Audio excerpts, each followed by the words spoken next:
might seem like a bit of a weird video, but there's a purpose to it. So when I was writing notes for this video, sort of realised like how much I wanted to say. When I'm in a few biker Facebook groups, and there are often questions about like what should be a good first bike for me, not necessarily like the type of bike, but what should I look for in a good first bike. And you do get people mentioning that you should have both feet flat on the floor. And I've even seen someone say you should be able to walk your bike backwards. Now I get it. I get where they're coming from, but disagree. For me, I think while some people will be obviously more confident flat-footing a bike and being able to walk their bike backwards, and I think it's great if you can do that, generally, the people that will give that criteria will end up being left with a decent selection once they put that criteria in place, if they look at bikes that fit that. For me, I mean, you can sort of see when I stand next to my bike. I'll come this side because I don't know how well you can see where the bike's leaning. I'm 5 foot on the dot. Inseam of 27 inches, because that's more important. It's like the length of your legs. You can be 5 foot but have really long legs, and you won't have as many issues as I do. I just think I'm sort of equally proportional. In fact, I think I even have longer legs than average for my height. I still have short legs. So 27-inch inseam. If I was to follow that criteria, I genuinely don't know if I'd be able to find a bike. Like, a Honda Grom apparently has a seat height of 29 inches. I haven't sat on one, but I don't think I'll be able to flat foot a Honda Grom, and it's okay, you can laugh at that, it's fine, I'm not going to get offended, don't worry about it.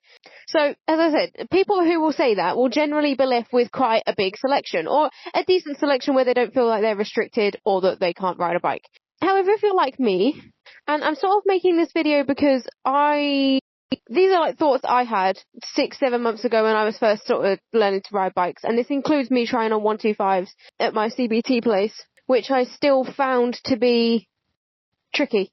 I think they were the same seat height as Noxie here now. As I said, I'm making this video because when I was just starting my sort of bike journey, even on the 125s when I was doing my CBT, I was tiptoeing everything. I've never flat-footed a bike. And so one of the hurdles I had to get over was that sort of fear of the fact that you don't have as much purchase on the ground as the average person. Now, I've got, obviously, my Ninja 250 here, Noxie the Ninja, and she is a short sport bike. She's one of the lowest seat heights there is. Here is me, if I put both feet on the floor, this is what it's like. I don't know how well you can see that, but I'm tiptoeing the bike. There's no doubt about it. I'm comfortable with this now, but when I first got the bike, this didn't feel, or I was very scared, because obviously there is a moment where neither foot touches the floor. And you've just got to trust. Obviously, the bike's not going to go anywhere because you've got feet on either side. But that was the first thing to get over. One thing I will say is if you're going to go see a bike and you're a similar height to me, and you're wondering how tiptoey you're going to be, go and see your bike with the shoes you're going to wear. Because these track boots, they don't have as much flexibility as the trainers I went to go and see Noxie with. So I'm a little bit firmer on the floor when I'm wearing my trainers, but obviously I don't ride with them. So yes, being able to flat foot your bike and walk your bike backwards is beneficial, but I'm stubborn and I wanted to ride bikes regardless of if I could flat foot them or not. So I'm going to show you the things that I've learned over the last 6 months so that if you're in a similar position to me and you're feeling very scared about the weight of the bike, the height of the bike, and you're wondering if you can do this, you can. Let's walk through it together. So to be honest, the first thing I want to say is it can be really disheartening if you're at your CBT and you've got a couple of other people with you. Obviously, it varies in skill as well, because some people might just be there to renew their CBT and they'll be very confident on the bikes. But if you're there new on a bike you've never sat on before that is quite tall for you, it can be very disheartening when you see everyone else getting more confident with the slow manoeuvres because they can put both feet on the floor if they need to, and you're still trying to get over the shifting the bike from one foot to another. I think it helps if you are able to either, if you have your own bike already lined up, or if you have someone else that you can just go and sit on their bike and practice moving it from one foot to the other to get used to that. Take away some of the fear initially. Chances are you've been told you should get a cruiser if you're small, because they're low to the ground. And I get it.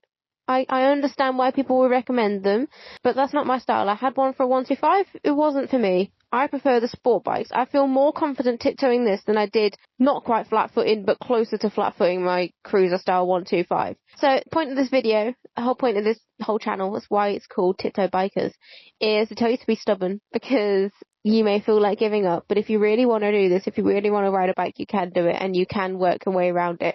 There are videos of women riding bikes a lot taller than this, and they get on just fine. If there's a bike you desperately want, you can have it. You don't need to change your goals just because you can't quite flat-foot it. Noxie is still small. She's a small sport bike. As far as I'm aware, the seat height is 775mm, which is about 30.5 inches. So, short in terms of sport bikes, tall for me. She's not been lowered and the seat is stock, so this is exactly what a 5-foot person on a short sport bike looks like tiptoeing. Now, I want to say, I don't stand like this at stoplight. I never stand like this. I never put both feet down. It's not comfortable. You stand like this. For future bikes, I will probably look at doing something. The Ninja 650 that I'm thinking I'd get as my next bike is still short. It's 790mm, but I might shave the seat to get it more comfortable. So I now know I'm comfortable with this level of tiptoeing so that I can reduce the seat of any other bike to sort of match this. I don't need to try and lower the bike all the way to flat foot level. I'm comfortable at this, and that'll make it easier when it comes to if I need to lower suspension, because you don't want to do it too much. Apparently it messes with the handling of the bike. So this video is about what you can do. I'm sorry for the long intro. I had a lot of things to say. This is the kind of stuff I'll be teaching Katie when she graduates to tiptoe biker status with her bigger bike, because right now she can flat foot sort of her Honda, but anything taller, she'll probably be where I am now on my shorter bike. So she won't need to adjust the bike probably, but she will need to learn some of these things to sort of be more comfortable on tiptoes. So first, stopping with one foot and shifting the bike from one to another. So you'll obviously be taught to use your rear brake towards the end of stopping, which means you'll put your left foot down. Now this is how I normally stop. I keep my hand on the clutch to sort of avoid me having to shift the bike around all the time, and I stop with my left foot with my right foot on the rear brake. And the first thing you really want to do is practice stopping like that, and then holding the front brake in so you can switch, knock it down if you need to, or knock it up into neutral, and then switch. And just keep switching the bike from one foot to the other, and get to the point where you're not, because you'll start off, you'll be like this, and then you'll put your right foot out, and your left slowly move the bike over, and you'll have that panic moment when it doesn't touch the floor on either side, and then you'll reach for it with your right foot. And then you'll try and do it again, and you'll sort of search for the ground with your left foot, and you'll look very tentative and very scared, and that's okay. The bike's balancing.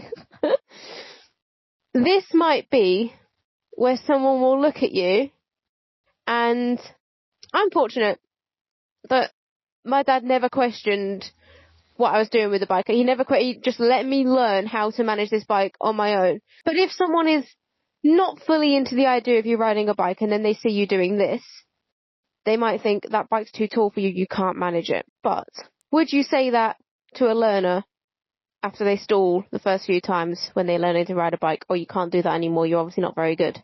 Or would you just let them learn and then decide for themselves? One top tip for this, and it does depend on the type of bike, is try and keep your foot as close to the bike as possible. If you try and hang on, I don't even know if I can do it. If you try and land your foot further out from the bike, you're going to end up having to lean the bike a lot more, and there's a lot more pressure. Whereas if you bring your foot in, I'm flat foot in now, because my foot's really, really close to the bike. Now, if your pegs are in the way, this will be where you sort of learn where you put your foot. Maybe it's further back, so you can tuck your foot all the way in. There you go, I can flat foot if I tuck my foot all the way back. Normally when I stop a little bit out where my toes on the floor, my heels in the air, but I've got a good purchase. So that's something to consider when you're looking for a bike. It's not only the seat height, and yes, okay, you might sit on a bike that you end up getting, but your first thought isn't, oh my god, this is amazing. Your first thought might be, oh my god, this is really heavy. How am I going to shift it from one foot to the other? But what I do want you to look at is where the pegs are. If they're at an awkward place and you feel like you're not going to be able to get onto it, consider that for when you're sort of looking around. These pegs, I don't mind them. They are sort of in the way if I want to push the bike, which is why I can't really walk my bike back, because they're right where I want to put my shin. But I can deal with that, and we'll talk about manual handling the bike in a bit. Practicing with different road cambers as well. This sort of car park is actually ideal because there are slopes Okay, right here, I've got a decent foot on the floor. The road's fairly level. But if I edge forwards into this part where I can see there's a bit of a dip, my foot's further away from the floor. So there are differences in the road. Let's bring the bike back to where it was.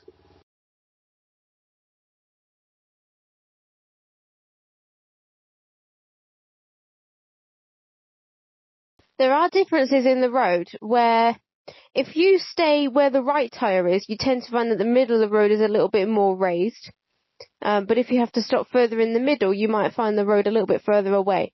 So it's getting more confidence in leaning the bike on your leg and knowing that if the road's a bit further away, the bike might be leaning a bit more, but it's still fine. You can still hold it up. So if you can find an area where there's a few different inclines in the road or in the car park, then you can practice switching the bike from one foot to the other on different cambers where your left foot might go further and your right foot might be flat foot almost straight away. Gaining confidence shifting the bike from one foot to the other and holding the weight of the bike up. So I know I can sit quite comfortably in traffic. I can knock the bike in neutral and I can sit like this with my left leg holding the weight of the bike up. The taller or the more upright you can make the bike, the better, because there's less weight on your leg. But also you do want it to be resting on your left leg more than your right because it's less likely to go the other way and make you panic. This is especially important in the wind, because if the wind's blowing the bike a little bit more, you want to be, flat foot. So I've shifted myself more off the left-hand side of the seat. My left foot is fully flat on the floor now, and I can rest the bike on my leg and lean it and keep leaning it. And the weight gets heavier, but that's way more than the wind will push it, and I know I can hold it there.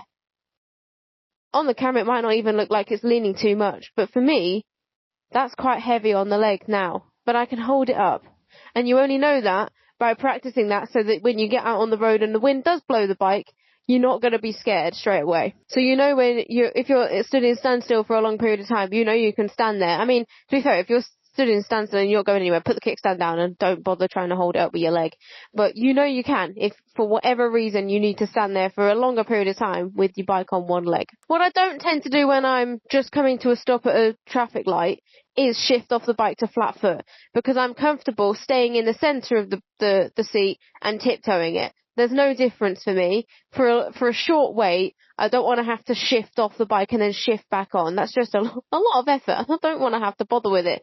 Maybe on bigger bikes, it might be something to get into the routine of just shifting a little bit. And to be honest, the more comfortable you get on the bike, the more you shift around in the seat anyway. But for beginners, you're not really just going to be standing up on your pegs a lot and sitting out of the seat. So just being comfortable tiptoeing will mean you don't have to worry about that straight away. Doing that sort of practice means that if you are stood still, your leg's not going to start aching straight away. And to be honest, if you're short, you probably have calves of steel anyway, because we have to reach the top of the kitchen cupboards. It does make shopping for track boots a bit of a nightmare. I wonder if anyone else has had the same problem. It was a nightmare for me. For the first few times, obviously, you'll be very clunky, you'll be very slow, you'll be very tentative, and eventually you'll get into the routine where you can just sit on the bike, swing it from one leg to the other, kick the kickstand up, knock it in gear, and then back onto the rear brake, and you're ready to go. Now, strength training, it'll really help. You don't need to build that much strength if you don't want to. I mean, me personally, I like to be as strong as I can. I train for strength, but just getting used to using your muscles instead of just hauling a weight will mean that when you get to this and when you start manual handling the bike, you're less likely to hurt yourself, for one, because you're not just going to knock you back out from doing something dodgy, but you're also going to be more confident in your strength because you know what you can lift. You already have the strength to move the bike. It's just about knowing how to use it, because it's more technique than anything else, and knowing which muscles to use so you don't end up injuring yourself from trying to just move it out of the garage. So manual handling, most bikers will hold handlebar and tail. I can reach handlebar and tail, but I don't feel confident moving my bike in this way because I can't stop the bike. If it gains momentum, I don't have... Maybe I do have the strength to stop it, but it's not going to be the cleverest thing to do when there's a front brake right here that if you use it gently will stop the bike for you. So I tend to manual handle the bike. Now, I've picked a really good location where it's an incline that way. You know what I'm going to do? I can't be bothered to push the bike up an incline. We're going to go that way. Same principle though. So, both hands on the handlebars. I've just knocked my kickstand up. So you want to get into the habit of when you're stood sort of this way, knocking the kickstand up with your right foot. My right hand is on the front brake and you're just going to ever so slightly squeeze it when you need to slow the bike down or control it or take a breath, whatever you need to do. You want to lean the bike on your right hip. And this is where I would rather move my bike myself rather than someone helping push the bike, unless it's like a really steep incline and we can't get the bike up, but at that point I just ride it up. I don't want someone pushing my bike whilst I'm holding it because they're going to try and keep the bike level. And that will always feel to me like the bike's going that way. I want the bike to go this way because I know I'm in the way. It's not going anywhere. The bike's leaning on me. It's not going anywhere. So I'm going to hold both handlebars and rest the bike on my hip. And that way I can do a full lock. Bike's still not going anywhere. And I can start pushing the bike, resting it on my hip. And there's basically no strength needed. I'm going to go out of frame. I'll reverse back in. Don't worry. This is where this car park's a bit dodgy because it's a bit of an incline. I'm going to use more of my weight to haul it back to start with until you get a bit of momentum. There we go. I have no idea when I'm going back in camera. I'm sort of leaning back to use some of my weight to sort of drag the bike backwards. Oh, there's the camera. But I'll confidently move my bike wherever I need to go now. I haven't need to use the front brake at all there, but if I needed to, it's a gentle squeeze. You don't need to lurch it, because that's just going to upset the balance of the bike again. And then once you're done, still holding onto the handlebars, hold the rear brake or the front brake so it doesn't go anywhere, and knock the kickstand down. Now the things that I can't talk about yet are kickstand turning, because I can't do it. I know the technique, I haven't mastered it yet. And putting the bike on its centre stand, because Noxie doesn't have one. So I can't give very good advice on that at the moment. But maybe in the future, I will learn how to kickstand turn this bike.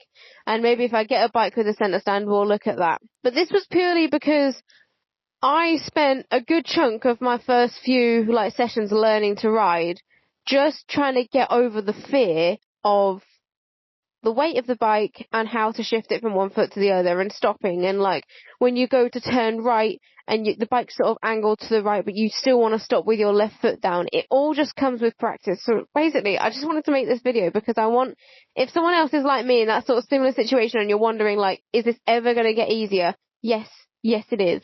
I promise.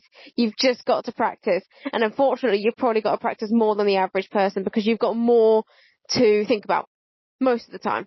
But also, if you find yourself at a bike meet and you are struggling to sort of reverse your bike back into a spot, because as I said, in previous videos, you've seen me try to walk my bike back, and I can occasionally, but it's not the quickest or the easiest way for me to move my bike. I usually just walk it as I showed you.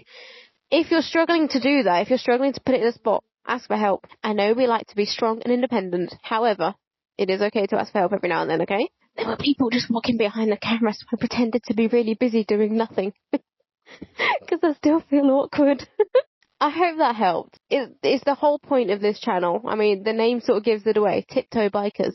I'm always going to tiptoe a bike, probably. And that's fine. Because you learn, I don't know any different. So I've learned to ride a bike like this. So I hope that helped. If you are a fellow tiptoe biker, let me know in the comments. What do you ride?